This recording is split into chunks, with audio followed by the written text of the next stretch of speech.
And welcome back, everybody, to another episode of Bench with Bubba, episode 622, continuing our team-by-team previews for the 2024 season. And we're going to Baltimore, the Baltimore Orioles, a team that jumped like 2 years ago, kind of really got things rolling. Last year, got into the playoffs, looked amazing. Amazing ball club, young club, fun club with Rutschman, Henderson, and company. And there are expectations for more of that to come with the youth that they have. We'll see how much of that is real. And in order to help me break down the Orioles, first time on the show, looking forward to chatting with them for sure. You can find his work over on FTN. He's over on probably the gambling FTN bets side of things, but I know the FTN fantasy crew. He just was a part of their FTN draft guide. You can find him on Twitter at MLB Dream Picks. Dream, how we doing, man? Good, man. Thanks for having me, Bubba. Been a long time coming, like you said, so happy to be on. Yep, looking forward to it. I know we've followed each other for a long time, so it's kind of fun to bring this all together and have some fun doing it. Before we get into this and everything, let everybody know what you got going on over at FTN because you do a lot of work over there and you do very, very well at what you do. I appreciate it, man. Yeah, honestly, we got 50 days until spring training baseball games. So that's probably something I probably look forward to that just as much as the regular season. I'll have pitcher information up daily at FTN Daily and FTN Bets. I bet spring training. I love betting spring training. It's one of the largest edges you'll find in the gambling market, period. So that's pretty much what I got going on. We'll probably write up a couple futures pieces if I get some bets that I see that I like. But other than that, man, just counting down the days. Yep. No, you are. I always laugh every year because you are hardcore into the spring training world. Like Dream's got his pitching matchups for the day. He's got all this stuff and he crushed it. So, hey, more power to you. It's good. Yeah, if you guys are over there at FTN Fantasy, Dream also wrote an article on the draft guide that Vlad and company put out, I should say.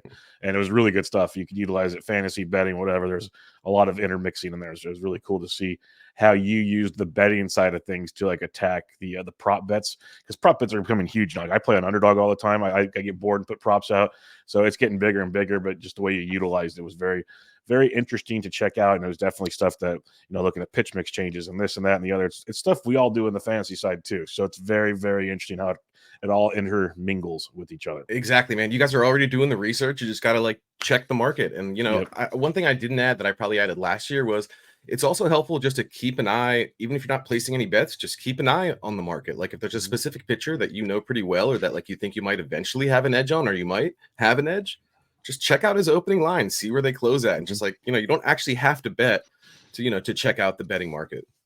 Yep, and I love the props and the DFS. Like, it intermingles almost. Like if you see the props changing, like you said, the market from the opening to close or whatever, that might give you a sign if you want a yes or no on DFS type things. Because we joke about it a lot, but you do a lot of gambling or betting. I don't know what the proper term is anymore because it's so cliche. But in reality, those guys are pretty good at setting the lines that they set. That's why I always say the lights are left on. So if they're moving certain directions, probably pay attention to them type thing. So. No, Yeah. for sure. And there's also, there's some large gamblers out there that won't even place an MLB bet until they see a lineup for that night. So, I mean, that's why you'll see some late movement and sometimes some significant movement even late in the day. Yeah, no, it makes a ton of sense. So it'll be fun to see where that goes. See, looking forward to your spring training tweets already. It'll be great, and see where we go from there because it is right around the corner. Thank God, I cannot wait. Like, we always get burned out because the season is long. It's a long season, but when you start watching football Twitter too long, it gets like, where's baseball season? But Dude, I mean, you nailed it. I'm pretty burned out by the end of the World Series. Like I get started in February, and then about a week into the regular off season, I'm like, all right, like I'm ready to go. Like let's get pitchers and catchers reporting. yeah, Netflix sucks. Like, I need something. Let's go. Come on. So let's do it. Let's talk Baltimore Orioles. I'm looking forward to it because, like I said at the top, it's a fun team. It's a young team. It's exciting. Like, it was hard not to sit here on even the West Coast and watch like I call it the dong bong. Like, that was always funny. And this all this stuff. Like, it's a young group playing well, having fun. A couple veterans there, of course, but good ball club. So let's just start with on the offensive side of things, and we'll start with Adley Rutschman. I call him the face. Gunner's trying to get his case in there as being the face, but Adley's the face for now. Best catcher in fantasy right now. What's your thoughts on him going forward? Because he's a massive OBP kind of guy, but there's a lot of talent in that bat. So what are we expecting from Adley Rutschman this year? I'm kind of waiting to see if he gets just a little bit more aggressive at the plate. I mean, don't get me wrong, he has a great eye, he works accounts beautifully, but I do want to see just a little bit more power and maybe potentially some slugging from him. But you nailed it, man. Like Gunnar is incredible as well, but the team kind of goes with Adley. So I'm guessing he'll probably be batting first or second again this year for them. And it's a big deal what and I don't want to undersell it, what he does with the pitching staff. I mean, at his age and given it's his second full, not even his second full year, the way he manages the pitching staff is pretty incredible. Not even only with the game plans, but even like the mental side of it. I mean, he's just always picking the guys up and they really feed off that. I know that's not something that's we can gamble on or even fantasy related, but just the way that he picks up his guys is like another thing to watch for. And you pretty much nailed it. Like, been watching the O's since I was a kid, and this is by far the most fun team I think we've had in a while. Even when they were, winning all those games in 2012 through 2016, like it felt a little bit more fluky then, and you can really just see this is a lot more legit. Yeah, it's like a real top, almost 1 through 9. Like you can just be like, okay, we got something here. We're confident. Unlike, yeah, kind of fluky stuff. Which trust me, as a Giants fan, I get it right now. Even winning 80 games feels fluky these days because I look at that lineup and it's like, ugh. But yeah, Rushman. But it's a good point. It's like something we talk about a lot, but we don't think we take into account enough is the off the field stuff or the non-statistical stuff. Like you mentioned, just the way he runs the team. Like that's huge. At least the pitching staff. That's tremendous on how that goes because it gives them confidence. Maybe like you wrote about Bradish in your FTN thing, and his pitch mix change. Well, it gives Bradish probably more confidence to throw the pitch like that much because of what Adley's doing. Like there's so many layers to that, which might not help him for fantasy or betting, but could help the rest of the crew, which is something because sometimes we'll talk about this pitcher pitches better with a catcher 1 compared to catcher 2 type situation. There's a lot to that. That could be what Adley's doing back there. So there's a lot to Orioles be fans. Sorry to cut you off. Orioles fans kind of lose their mind the second Hyde decides to give Rutschman a single day off. Orioles Twitter is just all over the place. But yeah, it does make a large difference. Even though he's DHing, he's still hitting, but he's just not behind the dish because he gets more at bats than anybody in baseball, which is beautiful. I'd love the power is the only thing. Like I want more power from Adley. Like that's why it's tough for me, like kind of fantasy angle to kind of go all in on Adley. But the talent's legit, real good ball player. Let's go to Gunnar. We talked about him already, and he had a really, really strong second half of the season, or maybe 2/3 of the season. Like it was so bad early, but it was almost like the similar to what Adley was, just not aggressive. Like just was not swinging at anything. Obviously changed, production increased. What are your thoughts for Gunnar now? Got this first real season under his belt now. Now maybe he runs or something. How do you see this goes? I mean, and that's the other thing you mentioned. We also see his lefty and righty splits that are pretty significant. And you also saw when they were facing a lefty, you would see him further down the lineup. Not even like he's good enough for like, what do you have? He had a 75 runs created plus first left-handed pitching last year. And you would still see Hyde bat him like, I think it's 6th or in the 7th spot. So he's just obviously not as effective against southpaws, but it's like still most of the time he's going to be batting near the top of the lineup with Adley. And honestly, I thought his power might take a little bit longer to surface, and like it didn't. Surprisingly, I mean, he hit 28 home runs last year, top of the order most of the time against those righties. So I mean, he's someone just like Adley, but I think I'm maybe looking for him to have like a little bit better on base percentage this year because I mean, the power. I was expecting the on base and the on base ability to emerge before the power that we saw. So I'm guessing maybe a slight dip in power and a little bit more OBP from Gunnar this season. Which, with Adley and him at the top of the order, the bats behind him, just get on base. Let the big boys do their thing, which is always a good thing. And I'm curious, do you think, again, it was year 1. I don't follow the O's religiously because I can't follow every team. But do you think Gunnar can maybe run more? Or is this kind of who he is? He had 10 steals last year. Is that kind of what we should expect? I mean, I don't. Maybe he could run a little bit more. He's at the bottom of the order, but I don't think we ran. I mean, there were a few guys that stole a handful of bases for us, but I don't envision him getting more green lights. I guess if he's hitting in that 2-hole, with guys on base and then Mountcastle and Santander behind him, I don't think we'll see much of a uptick. But I wouldn't be surprised if when he is hitting, 6th in the lineup, maybe he'll be a little bit more aggressive on the base paths. Yeah, it's funny. Now that you mentioned that, I look at the roster and I'm like, yeah, they just don't run in Baltimore. That's just not a thing. They got the dong bong. So why are we running anyways? Anthony Santander. This is a fun story because, he quietly was just this dude that kept hitting 240 or 250 and hit 20, 25 homers, and no one really paid attention. Last couple of years, he's kind of become this dude in the middle of the order, dropping bombs, switch hitting, doing his thing. What are we thinking for Santander? Because he's only 29. Like, it feels like he's been playing forever to me for some reason, but he's 29 and he's in the middle of your order. So what's your thoughts on Santander? Yeah, man, he's one of the guys. I think he was a Dan Duquette Rule 5 draft, and they had to kind of manipulate the roster for a little bit to kind of keep him on board. He's battled injuries pretty much every year, but we saw the switch hitting power last year, and it was legit. I was a little nervous that they were actually going to move him or maybe potentially Mullins this offseason, just given what I think he might have one more arbitration year after this. I don't think they'll pay him. But I wouldn't be surprised if we continue to kind of see him sell out a little bit more for power. He hit 33 home runs 2 years ago, didn't quite reach 30 last year, but man, he's going to be hitting third or fourth for them most nights. And I'm expecting 30 plus homers again, like around low 30s. So that's actually one where I'm a little curious to see what his home run prop opens at. Yeah, he goes, 18. He also was like 2011, 18, then boom, 33, 28. He's hitting for the decent average. Like, there's a lot to like with what Santander's profile is doing. And the 33 and the 28, he might have done that before. Those are the first season he played over 150 games. So there's definitely something to like there with Santander.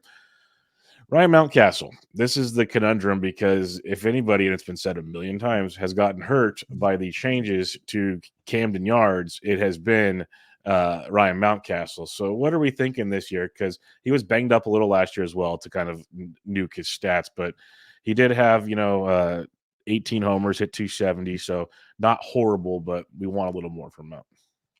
Yeah, I was actually expecting his home and road splits to be a little bit more significant. I think he hit the same number of home runs at home and on the road.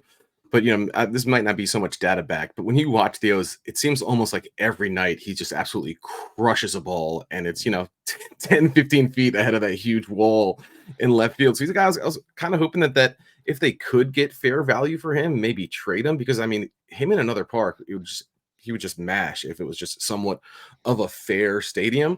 And then also the other thing I noticed, was wrecking left-handed pitching. So that's a guy like, when you're playing DFS, or even if you have daily lineups, like you want to make sure he's in the lineup for those lefties, no matter where he's playing. 100%. You mentioned the mashing part. He tied his best career max EV last season, barrel rates high, all the stuff you're looking for quality contact power metrics. Dude mashes. That's never been the question. It's just, man, like you said, get him maybe out of that ballpark or something. Like unleash the beast. It's like the joke I always have with Brandon Belt. I'm like, Belt's like a 30 home run guy if you got him out of San Francisco. And I don't think he's ever going to get to prove that, but I think at least smart enough people have realized there's a lot more power in certain guys if you get them out of certain situations now. So that's a good thing. Cedric Mullins, not long ago, was a 40-40 man, 30-30 man. Things have declined a bit instead. He gets platooned a little more. What are we expecting this year? Because it seems like the platoons might be here to stay with Cedric Mullins. So it definitely seems right. Like the 2021 season where he hit 30 home runs is clearly the outlier. I don't think anybody should really be expecting that type of production. I think he might max out at around 20 home runs. I think he played through, mentioned Mountcastle. I think also he played through some sort of injury in the second half of last year as well. That kind of, caused a dip in his numbers. But if I had to pick one guy to, I guess, trade, like I said, it was either him or Santander. I kind of hope it's Mullins. I mean, I like him. He's a great dude, great teammate. But I think the most that he brings to the table now is his glove in center field, making just insane catches. But given their what we had behind him in the minor leagues, I kind of wouldn't be opposed to seeing him dealt. But I mean, he'll probably go 2020 this year. I don't think he'll be that huge fantasy star that we saw a couple years ago. Yeah, but see, 2020 is interesting. I'm glad that's why I wanted to ask you like what you guys are thinking of him because if we can get 2020 where he's going in drafts right now, it's interesting. You're not paying the premium you were before. I'm still not sold on it because I'm just worried about the platoon. I do agree. If they're going to pick one or the other, please pick Santander. I'm all over that one with you. That would be because you already got enough kind of speed guys that can get, or not speed, but guys that can get on before the big boys. So keep Santander there for sure. Where's he going in drafts right now, Bubba? Where he is going in the last 15 draft champions drafts is Pick 140, which is still not a bad price tag, but he's going 4 picks in front of Santander. They're going right next to each other. So he's going right behind Evan Carter. We're talking outfielders. So it's an interesting range where you can see similarities, especially with Carter and Mullins to me. But Yeah. yeah, if you get the 2020, it's interesting. If you get last season, ain't gonna work. So yeah, I'm with you on like I think the 2020 is there. I agree with that aspect. I'm just worried about Hyde and company keeping him out there. Austin Hayes. Now you mentioned Mountcastle mashes lefties. Hayes is that dog too, but I've always been a Hayes fan. But he seems like he's kind of the odd man out when it comes to the outfield in Baltimore. How do you see Hayes playing out in 2024? I mean, dude, just like you, he's probably been my favorite Oriole the past couple of years. I've kind of been waiting for a year like he had last year because the power is there, right? He's battled some injuries, and the other thing that people forget, dude, he has one of the best arms in baseball. Like, do not run on this guy. And it was interesting once they put him in left field last year and just kind of let him have it. But he's a guy, like you said, he mashes the lefties, and like I think that I would probably take him like not too far. Like I think I would take him before Mullins again. I know you're getting the stolen bases from Mullins, but if we're ranking these guys, like I'm definitely taking Mountcastle well ahead of Mullins, and I'm probably waiting then for Hayes to take over Mullins as well. But I think that he's like one of the more like underrated players in the game, one of the more underrated bats in baseball.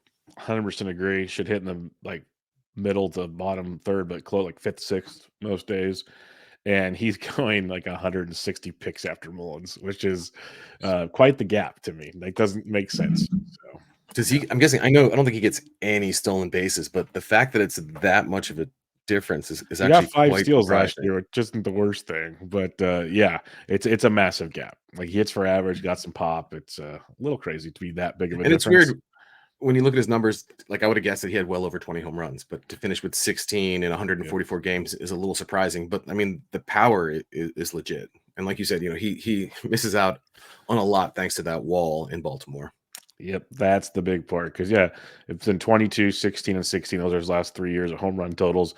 16 and 16, wall. So that says about all you need to know on that scenario. Um, Jordan Westberg. Now we're starting to get some of these younger guys. Well, we got an old guy coming up still, but Jordan Westberg got his cup of coffee last year. Was hot and cold. Didn't like light the world on fire, but looks like he's going to get the job to start the season in at second base. What are the expectations on a guy like Jordan Westberg? Man, honestly, I don't like spend as much time, even as an Orioles fan, looking into most of these prospects, simply because I'm waiting for them to trade two or three of them. We've been For waiting now Dylan for like Cease? what a year for them to trade Yeah. one of them. But I mean, with him, Westbrook, I think when he played last year, he pretty much hit the ball hard. Even a lot of his outs were extremely hard hit. So the dude can obviously barrel up a ball. I think we've seen a few of the other younger guys maybe look a little bit better with the glove, but he's looked solid as well. I mean, honestly, man, they just have so many infield options. I really need them to trade one or two and then just give us a better idea of who's going to be, getting 400 to 500 at bats for them next year. I don't know if it's Westberg. I know they love Ramon Urias's glove. I mean, he's pretty, solid at multiple positions. So I honestly can't tell you what their plan is for there. I just know that he hits the ball extremely hard. Yeah, it seems like they want Westberg to be the guy, but you're right. Like, Ramon was getting tons of action out there at the same time. Like if Westberg slumped at all, it was quickly to Ramon out there. That makes it very difficult to Because at the very least, he's going to give you a Gold Glove Yep. at third base. So And if those guys at the top of the order we've already talked about, if they're hitting, then you can sacrifice. Like you see all these good teams, they all have like one or two dudes. Just you're here for defense. Just go play defense. That's exactly, all we want you to do. And exactly. the Orioles are getting to that level of good. That's the thing. So it's not a bad thing to have. You mentioned young infielders that you guys might want to see pretty soon. That's Jackson Holliday, who just basically soared through the minor leagues last year. Like you, I don't pay a ton of attention to prospects until they're kind of more on the radar. I don't have enough time for that. But Jackson Holliday, it's kind of hard to ignore where he was because he was everywhere on Twitter. Almost got the cup of coffee, it felt like last year, but they kind of waited. Already rumors like you got to say it. Like if you play as well, he'll start the year with the team. They got to say those things. But with the incentives these days, it makes sense. Like if he's as good as they're saying, they just saw it with Gunnar. Like let's bring him up. Let's do it. What are you hearing, or what are your expectations for Jackson Holliday? Because this is a guy I'm so torn on right now. I mean, I'm a lot like you, right? Like until they can kind of help me in my daily fantasy or my betting, like I'm kind of ignoring them, just kind of keeping tabs on them. But it's hard to ignore this dude. I mean, you look at his videos and just how he looked in 2022. He looked like a kid, man. Like you're definitely gonna ID him if he's trying to buy beer. I mean, I don't even think he looked like he could buy cigarettes. And he's Yeah. really filled out like significantly, even 1 year in the O system, like his shoulders, just his body. He just looks like a much bigger kid. With that said, I'd be shocked if he breaks spring training with the O's. What he only had like 18, 18 And games he didn't play at much in AAA. AAA. Yeah. Right, and we're only talking what 36 games at Double A. Yeah. So 18, my 36, guess, and 57 at high A. Yeah.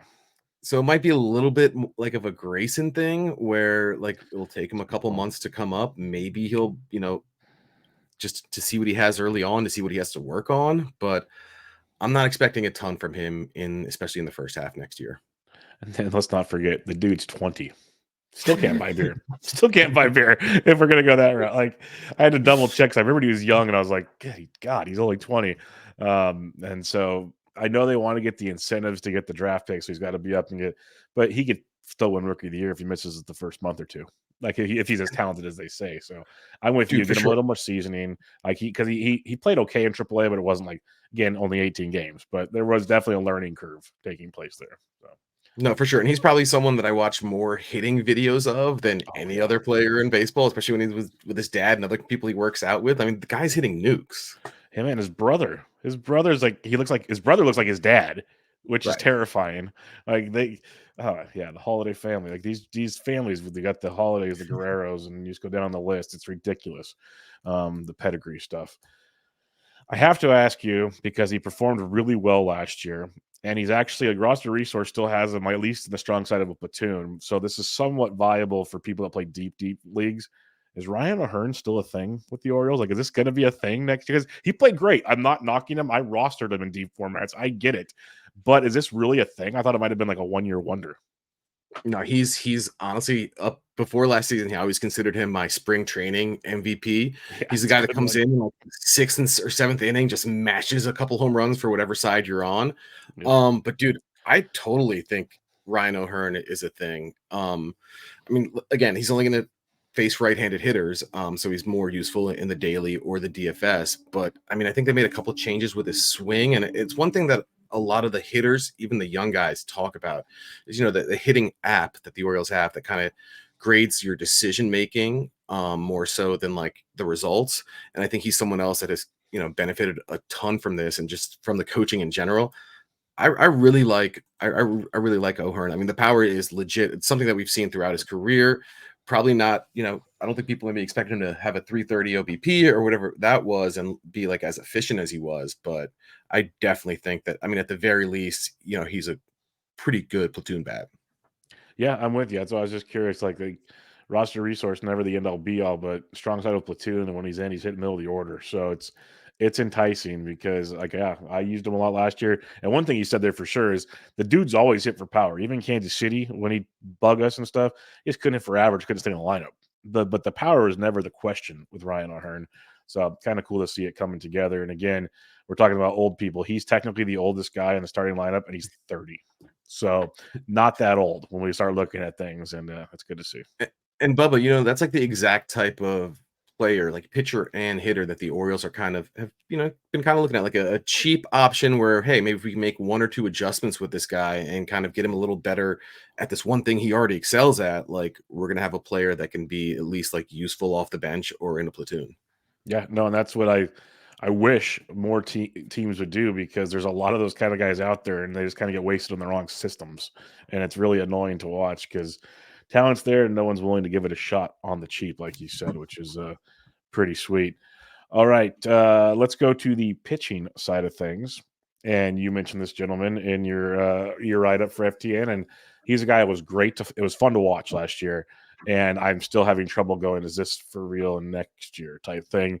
Kyle Bradish, amazing season for Kyle Bradish. Are we believing in what we saw keeping going in 2024? Yes and no. Like I don't think like I don't think he's an ace, right? And I think that's why you're also seeing them at least try to potentially trade for someone for the top of the rotation. But I do think the strikeout stuff is legitimate, and that pretty much comes from his slider and also his curveball, which has great numbers as well. But he was a guy that like he always looked good, and then when you dug a little bit deeper into his numbers, you just saw the strikeout potential with his slider and his curveball. And once they started increasing his usage to over 30% with the slider and decreasing his usage of his fastball significantly, which is a pretty, I think it's a bad fastball. I think it's a lot worse than a below average. You just kind of saw it take off. And I expect something similar to him, maybe a little bit of a downgrade from last year in terms of like ERA, because he did overperform in that department.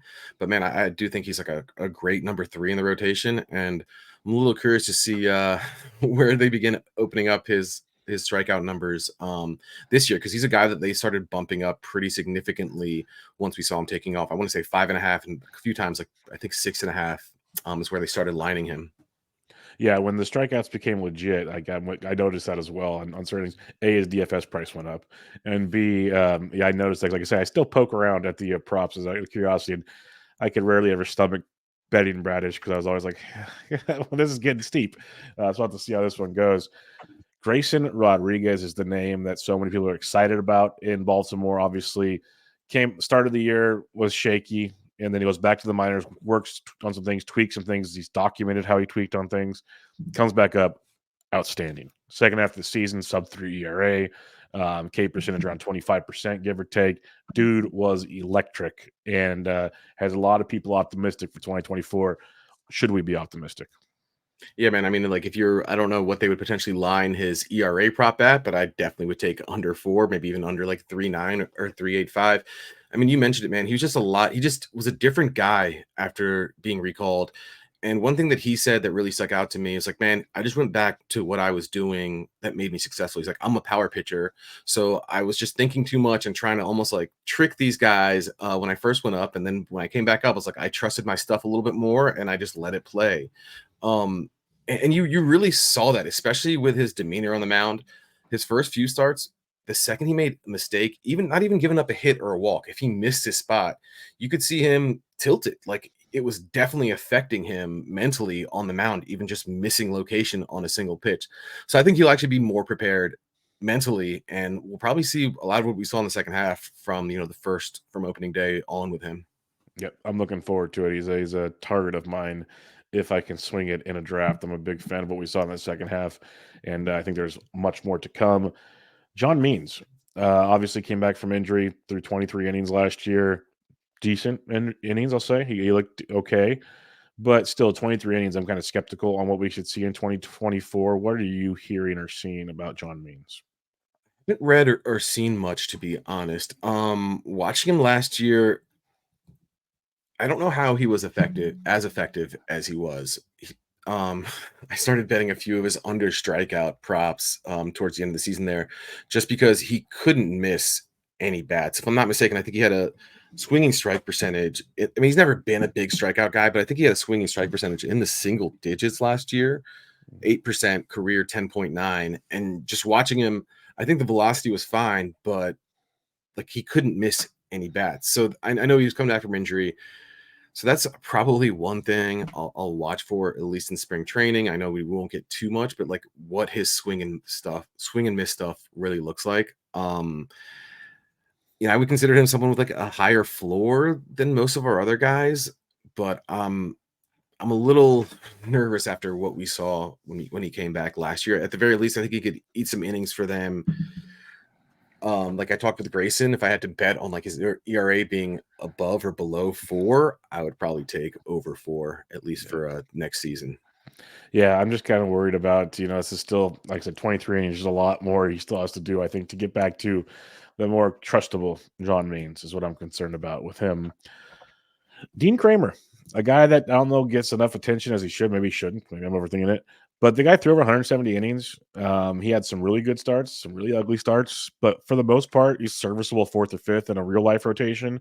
What are your thoughts on Kramer this year? Because I know, like I said, real life rotation. He was streamable at times in fantasy, but tough to trust all the time.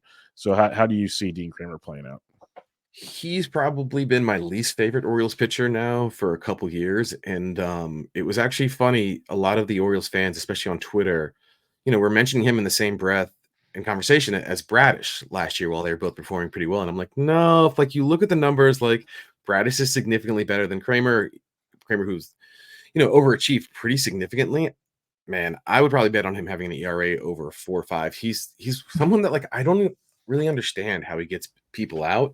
I don't think his stuff is that good. You said it, like, you said it well. He's a better real life 4 or 5 than he is for fantasy or even betting purposes, but he's someone that, like, I even avoid. I don't really wanna back him. I also don't look to fade him a ton. I just don't have much respect for him, but I also feel like he's one of those guys that's a little bit difficult to over project or to project just because he's been overperforming so much.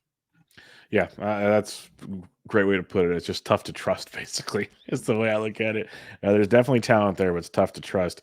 Right now, they have Cole Irvin in the 5 spot. I think we can both agree that's probably not going to happen in the next, could be any moment now. Um, I'll just jump to it now.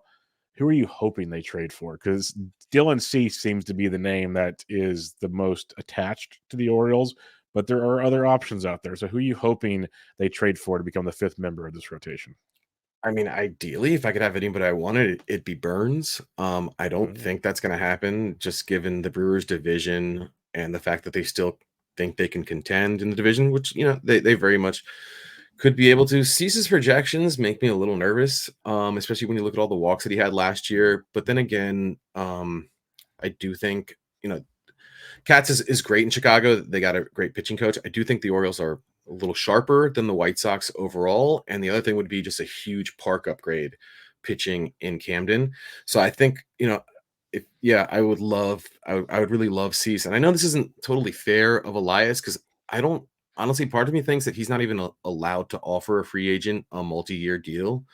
Um, so I think trades is trading, and that's the other thing, right? Both of these guys are on like 1 year deals or have 1 year yeah. of arbitration left, which makes it a little tougher. But I do think that that's almost like best case scenario. And I mentioned it to you going into the offseason, my Orioles wish list, not much of a wish list, but it was Seth Lugo, Michael Walker, and Sean Manaea. Like those are Yep. like the type of price range I thought they would spend at, and they would still be an upgrade over Kramer or whoever, Cole Irvin at the fourth or fifth spot, and they'd be a good fit in the park.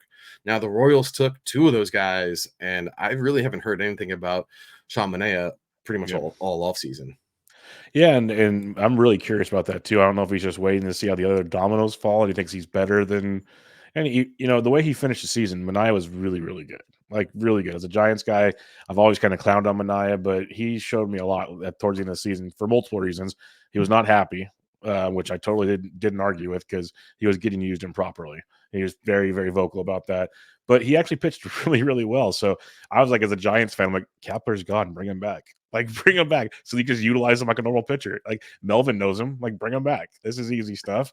But yeah, that'd be a good fit in Baltimore. Similar thoughts as well. I mean, you nailed it, right? Like it's one of those where like that's the tough thing about betting these days. It's like, all right, let me, especially the Giants were such a headache. You're like, all right, let me try to figure out which one of these four guys is going to pitch Mhm. 4 innings today for them. Yep. And he was one of those guys when I would miss, and then I would look at the box score and I was like, damn it, like I would have loved to bet like Giants first five or whatever it is, some sort of bet on the Giants when he was out there. Because you mentioned it, his usage was like it was tough to predict and it was really wonky. So I get why he was frustrated, but when he was out there, like the strikeout stuff Pitched was really there. well. Yep. Yeah. And the worst part about the Giants per se, when you look like the betting market and even DFS, the one that everyone said was supposed to be coming in after the opener never came in after the opener. It felt like, and it was like, and then they'd be the starter the next day or something. It was never. There's no rhyme or reason or consistency to whatever Kapler is doing, except Logan Webb pitched every fifth day. You had that lockdown and Cobb when he was healthy. Otherwise, Right. throw it at a For sure. wall. I've been super So high on Cobb for years as well. And another guy I liked with the Giants was Jacob Junis. So when I knew that he yes, was going to go like once or twice through the order with that slider, he's yep, another guy that I would kind of look to back because I do think that there's some value there, even though his fastball is absolutely horrible and he's only a 2 pitch pitcher. I still think that his sliders is that effective. yeah. No, I'm with you. I like them both. Like that's why it was very tilting to see utilization things going on there. Let's go to the bullpen. I was an idiot, left Felix Bautista there because we know he's gone for the year. They brought Craig Kimbrell in. Big move, made total sense. 1-year deal. You're shaking your head no, though. Not excited about Craig Kimbrell because I'll say this much: Yainer Cano, or I probably pronounced that wrong. I've been told very good, but it seemed like he was better in the 8th than the 9th throughout the season. And that's the thing I've talked about forever, and many others have. It's a mentality to pitch the 9th. It's not just like anybody can do it. You got to be kind of psycho at times. And that's just you look at the guys that have been successful with it; they just have a different on-off switch. So they brought Kimbrel in. Your head was shaking. What's your thoughts? So just quickly on Cano. I mean, also the thing that hurts him is the fact that he's not a big strikeout guy. Like we would see Felix get into some trouble there in the 9th, get a couple base runners on. He's like, all right, I'm just gonna go 102 at the top of the zone and then finish you off with the slider that's gonna make you. I would have been a lot more comfortable with Kimbrel at 12 million if they were going to spend another 28 million in free agency, right? If he was not their Gotcha. big spend up. Like why give Kimbrel 12 million when Lugo's going for like 15 or Waka went for something similar in that range. So I would have been fine with the Kimbrel move again if they would have spent a little bit more money. But if you're looking at if your budget is what like 20 million in to spend in free agency and you're giving more than half to Craig Kimbrel when like I mean his numbers are good, right? Last year he fell off in the second half, but also when you've shown the ability to take guys from the Twins that are giving you, 4-for-1 trades, guys can for Cano that or even Batista who was cut by the Marlins 2 or 3 years ago and you're able to make these guys into elite relief arms. I don't really see the point in spending 60-70% of your free agent budget on a guy like Craig Kimbrel. Now that's a very nice new angle to me. It makes a lot of sense now. Now I see why you're shaking your head. It wasn't so much about Kimbrel being a headache on the mound; is more the team philosophy, which I can see that now. Now that makes much more sense. Frustration level on that aspect, totally understand. But I am excited to see that. And yes, the Cano's a great part, very very good. But it's like the old thing, like they talked about with the Mariners last year between Munoz and Sewald. It's like if they had to have strikeouts, Munoz was pitching the ninth. Otherwise, they let Sewald do his thing because he was a better closer. Like he had to get the ground balls, do those kind of things. But if they needed the strikeouts, like Munoz is the dude. And some teams have those options. Not all teams do. So And dude, and then we kind of saw him struggle a little bit, not a little bit, but pretty significantly in Arizona. So yeah. it's like pretty similar. And one guy that the Orioles were without last year, what I think former like 4th overall pick or something by the Yankees is Dylan Tate. That they got him in a trade a couple years ago. He was missed, I think, all of, if not most of last year. He's looking really legit. I mean, I think he was at Driveline. I think he hit 99.6 on the radar gun. So he's a guy that like last year they would have loved to have him in the 7th or 8th inning role. So I'm kind of expecting him to, man that role this year. And when you look at the rest of their bullpen, man, there are some guys in there like Tyler Wells. We saw how effective he was as a starter Yes. before he got a little tired, especially towards he just wore down. Just that with a lot of these guys, it's like they're reaching their innings limits or career high in innings pretty early. So you look at the rest of their bullpen. I mean, like I think Wells and maybe like I know that I read that DL Hall is going to be potentially be able to give a chance to start. So that's like someone else to watch for in that 5th spot over Cole Irvin. But I mean, if he's in the bullpen with Wells, I'd love to see those guys go like 1.5 times through a lineup, and I think they could give you just elite numbers. I'm really glad. Like Hall, there's talk about prospect pedigree there. Another guy that was Tyler's list, but Tyler Wells was a great one because he said pitching well, flat out admitted that's why they sent him down. It's because he was literally I think he's already like 10 20 innings over his limit. Like he was gassed, he was exhausted. They kind of let him stay on his normal rest but kind of take it easy. Comes back and lights out in the pen in the end of the season, postseason. And they were using him in big boy spots in the postseason. Like Exactly. they were bringing him in very very important spots, going, hey, just like go throw him the heater, Ricky, like that kind of thing. It was, and he was looking real good. So I'm with you there. I kind of thought he was like a dark horse to potential close at one point before they signed Kimbrel. I'm like, he's got the goods, but he's also pretty solid in the rotation. What about I'm gonna butcher the last name, Danny Colombe? I don't know, because he got some saves. That's the only reason why I ask is when Bautista went down, he was kind of the 1B to Cano. Right, and then I think the reason for that is strikeout stuff, Lefty, right? Like he can go in there and he could sit some guys down, and he throws pretty hard. I'm not going to try to pronounce his last name because I'll probably do a little bit worse than you. But I do think he's another guy that'll be in the mix there for the. I mean, I guess you don't. just a little frustrated about the Kimbrel move. But yeah, I mean, I assume Kimbrel's going to get the large majority of saves because then that'll also keep, Danny and the rest of these guys, they're priced down in arbitration, getting less saves. So I do think that's something the Orioles consider, and that's probably part of the reason why they spent up a little bit on a closer that they can actually rely on and throw out there, for 60 times, 70 times a season. Yes, the real life aspect of baseball, the business aspect that screws up the fantasy and real betting, winning, whatever you want to call it, aspect of the game. That always gets in the way with some of these teams. One last question I have for you here. You mentioned some outfielders you're looking forward to seeing from the minors. Like, I know you said you're not a big prospect guy, totally get it. Are there any, though, that we should maybe be looking forward to maybe seeing this year? Because we got a couple of the guys got cups of coffee last year. Do we think they have more of an impact this year? How are you seeing this play out?